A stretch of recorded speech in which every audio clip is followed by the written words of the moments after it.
And we are live, CrossTalk, episode 3. I'm Matthew Lyle. This is my Iron Man co-host, James Morris. How you doing today, James? Pretty good. All right, on today's show, we got a little bit of semi-pro action going on. The Abyss dries up. What happened? Who knows? Where's everyone going to go? What's it mean for semi-pro? That's something we're going to dive in. And we're going to have our GDFL correspondent, Al Raz, join us. For those in the Kentucky semi-pro page, you might recognize him as quote-unquote the hater. But he'll be joining us to throw a little bit of information and see what's going on. How you like to start the show today, James? Well, today we'll start with the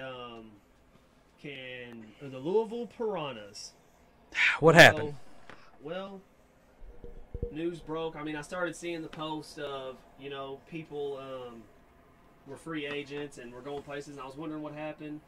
And then finally it came out that the Piranhas had ceased operations for summer of 2018. Shut down shop.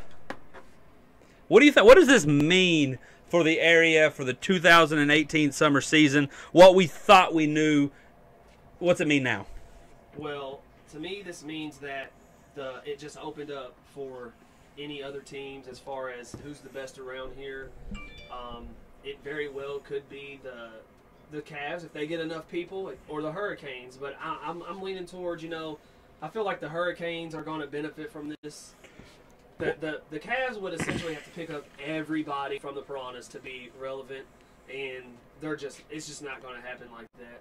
What I think is going to happen is everybody that's on the Piranhas had a nice little mix of some veterans, some young guys. I think the veterans are going to go to the Canes. Yes. They realize this is their last ride. The time is nigh. They're going to the Canes. The young guys who still want to get their feet wet, they're going to try to play a little summer ball. Those are the guys that will potentially go to the Cavs if they don't venture out of the area. Do you have any? What do you have? Some teams that they may decide I'm going to go drive for? I think players will drive potentially to the Colonels, formerly known as the Trojans. Kentucky Trojans. I've heard the news of a couple players traveling to Northern Kentucky to play for the Colts. So let me stop you right there. I don't want to cut you off, but I hear you got a little bit of news. Do you have a birdie? Do you have a source that says I might have a guy or two? Well, I spoke with the Northern Kentucky Colts. Reached out and said that they've acquired two Piranhas for sure. They said they have Put a name on it. Quarterback Tim McCreary and lineman Milton Smith. They also informed they had 7 or 8 other Piranha players interested and were supposed to be attending practice. 7 or 8. Tim McCreary, if this is true, hop on in. Hop on the live feed and let us know. Is it happening? I heard something else, but who knows? And there's a couple other ones I've seen or been told. Veteran lineman Joe Elder is going back to the Hurricanes. And safety, defensive back Greg Taylor is going to join with his father, who's the coach at the Cavs, and he's going to return there and play. Now, those last two, I'm going to go out on a limb and say those aren't exactly shockers for anybody. Exactly. Joe has played, got a great heart, plays both sides of the ball. He's played with the Canes before. Greg's played with his dad at the Cavs before. I'm just waiting to see where all the pieces fall. If the Canes get who I think they will, or I think they could compete for the MSFA. They're going to have to do something about that offense. I actually heard a rumor, too. Mike Marshall could play for the Canes. Do you see this being a game changer if it's true? Yes, very, very huge game changer. And think about it, if they that would just be, probably the best quarterback in the area going to the Canes. That would raise the bar for them tremendously. A couple other players that are still yet to decide where they're going. Defensive backs V. Nunley and Richard Benjamin. These two are probably the best 2 corners in the area. Probably 1 and 2, if not, they're both at least top 3 or 4. And they were looking to play together somewhere. Then you have receivers that we just mentioned last week, Deshaun Wilson is looking for a home. Fred Grinstead, a quick, speedy slot receiver, is looking for a home, and safety linebacker Chris Curry, Rasta Clouds, I'm so Louisville, whatever you call him. He's looking for a home also. So let me sneak back a little bit to a name you gave me earlier. V. Nunley and Richard Benjamin. Now, I have a source, say that as what you will, I have a source that they are actually going to the Canes. That's what I believe. V's played there. All that the whole team knows Rich. But I caught a lot of flack, and I want to focus on something just real quick. I think a lot of these guys, if you're getting up there in age, if your career's winding down, don't be afraid to look Indianapolis and Cincinnati. Right. These Cincinnati teams, I watch a lot of the Comets games. I watch a lot of Chiefs games. These are teams that can play. These are teams, they play teams that can throw the ball. So in a lot of the Louisville and Kentucky areas, teams don't throw the ball as much. You just got to stop the run. That's why you see teams do what I like to call the Louisville special, where you just blitz 8 and you leave 3 in coverage, and whatever happens, happens. Right. If you're a true DB, I say test yourself. Go to Cincinnati, play against the Chiefs, play for the Comets, play against these teams that have legitimate quarterbacks where you have to be man-to-man on a legitimate receiver and see what happens. If you stay here, you might get the opportunity to do a little bit of something, but I think it's almost over in Louisville when it comes to some of these teams now. What's your thoughts on the state of semi-pro in the city of Louisville? It's all about where can I go and where am I going to get the most minutes. And that's a majority of people. You have your select few who are about going somewhere and taking a role, just being a role player, knowing that teams win championships because they have depth. They don't win. They have depth. They have around here. You could every owner is right now could all go to the team and have one team. It would never happen. You can start from home. Somebody with bench offense right now. Somebody who usually when somebody's a team, it's somebody that has played. That start their own. So I'm glad you said that. I want to take a quick second. Box. I'll make on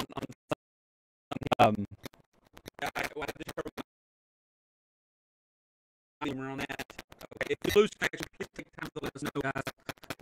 We all want this as soon as possible.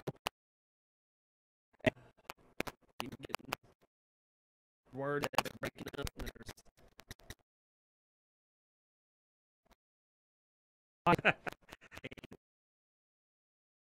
Direct.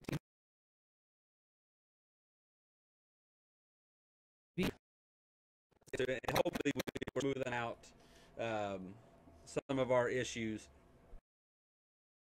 I put out rankings, and I've been doing it for the last couple of years under a bevy of different pages. And the first thing I get, it doesn't matter if I got you going 9-1, losing in the championship game, or going 0-10 and getting blown out every week, is everybody gets upset. And I think people want to see they expect to see, and I don't know why, they expect to see a ranking where I have every team going undefeated, winning a championship. Yes. that is not possible. You have to understand that most of you aren't as good as you think you are. The teams aren't as strong as you think they are. Like James was saying, the top 11 may be strong. But what about that special teams?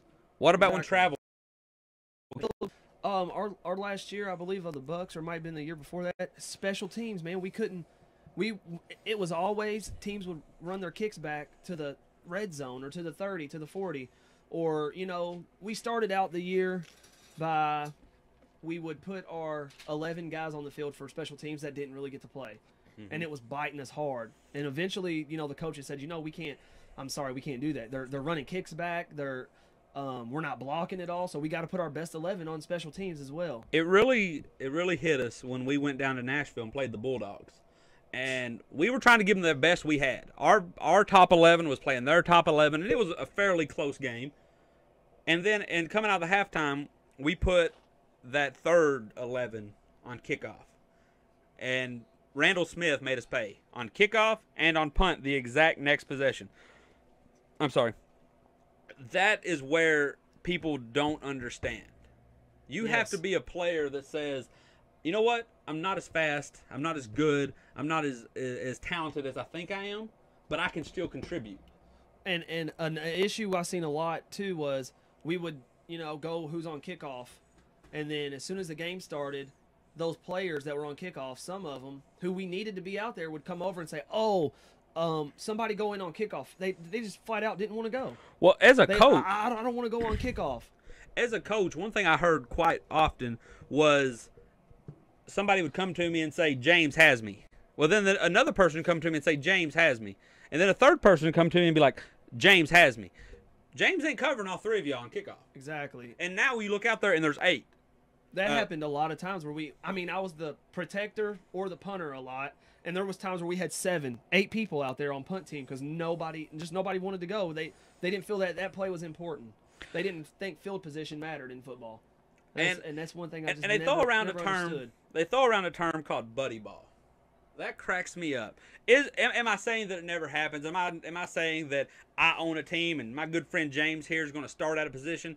That may happen, but a lot of times it's just either person A is flat out better than person B, or person A and person B is on the same planes, but person A has not been to practice. Exactly. B has been. I'm not losing much, so let me put B in there. And I've seen great players that were used to only being as good as they are. They're used to being the best at their position for the first couple years, and then we picked up some guys, and players didn't come to practice. Well, we got somebody better than you, and then they're mad at the games that they got one series. Like, man, we haven't seen you in 2 weeks.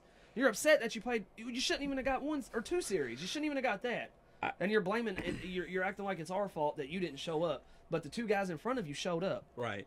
And then what you do is if you start that guy who wasn't playing or who didn't come to practice, now the guys who did come to practice will be like, wait, I don't have to come anyway. Yeah, exactly. And you got practice with 4 people. And then with semi-pro, one thing that I used to have a rule, when I would ask a stranger or whoever showed interest, what position do you play? I throw out the first 2.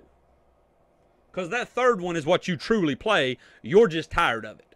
Yeah. So I used to get them all the time. I used to get them all the time. It'd be a guy about 6'3", 280, 300 pounds. I'm a linebacker. He played tight end, D tackle, and can play some tackle. You know what that told me? He's a tackle. You a good tackle too, because you probably played tackle all through high school. You never got to play any D tackle, so you think you're going to scam in one here in semi-pro. So we're going to take a quick early commercial break. We're going to get our caller on the line. Coming up next, like I said, we got Al Raz. He's going to be our GDFL correspondent. He's going to talk to us about what he thinks about the Piranhas, his thoughts on semi-pro in this area. I know you're all going to love to hear that. And then he's going to break down the GDFL for us. And we got a great game coming up this weekend, if you guys are able to see it on this Mother's Day weekend. The Middle Tennessee versus the Lexington Red Dragon, the quote-unquote best in Kentucky. We'll be right back.